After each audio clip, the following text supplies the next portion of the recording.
किसी नगर में एक ब्राह्मणी रहती थी। उसका पति था देव शर्मा। वह भीख मांगकर गुजारा करता था। कुछ समय बाद ब्राह्मणी ने एक शिशु को जन्म दिया।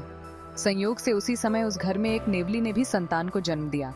नेवले को जन्म देकर वह नेवली गुजर गई। तब ममता के वशीभूत होकर वह ब्राह्मणी उस नेवले को बेटे के समान ही पालने लगी। नेवला भी माँ के समान ही उसे प्यार करता था। पर ब्राह्मणी के मन में हर समय यह आशंका रहती थी कि कहीं वह नेवला उसके बेटे को न खा ले। वह उस पर बिल्कुल यकीन नहीं करती थी, इसलिए कहीं जाती तो पति से यह कहकर जाती थी, जब तक मैं न लौटूं तुम कहीं जाना मत, यहीं शिशु के पास ही बैठना। एक बार की बात, ब्राह्मण देव शर्मा भिक्षा मांगने के लिए जाने लगा। तभी ब्राह्मणी को याद आया कि घर में पानी नहीं है। उसने कहा, तुम थोड़ी देर रुको, मैं जल भरकर लाती हूँ, तब तक तुम बेटे की निगरानी करो, यहाँ से हटना मत, मैं पानी भरकर अभी आती हूँ। ब्राह्मणी पानी भरने के लिए गई तो नदी तट पर कुछ परिचित स्त्रियों भी मिल गईं। बातें चल निकली।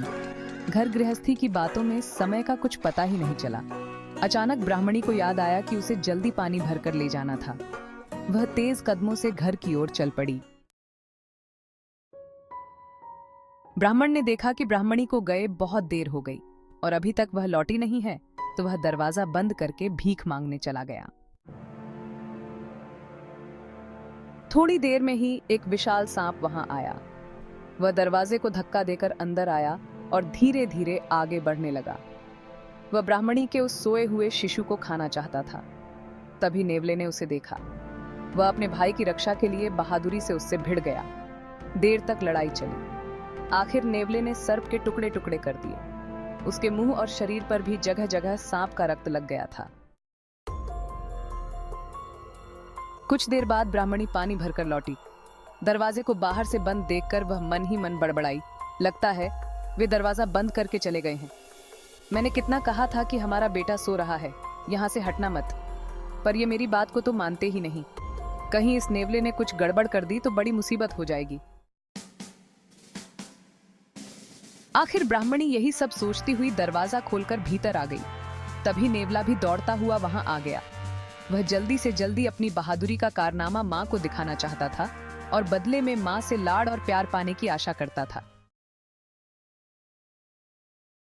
ब्राह्मणी ने देखा नेवले के मुंह में खून लगा हुआ है तो उसके मन में एक ही बात आई, अच्छा तो इस दुष्ट ने मेरे बेटे को मारकर खा ही लिया।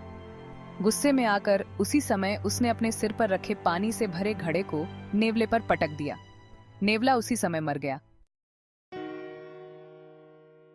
नेवले को यूं अकारण मरने का दुख तो था ही, पर मरने से ज्यादा उसे इस बात का दुख था कि आखिर मां ने उसके अच्छे काम पर उसे ये सजा क्यों दी।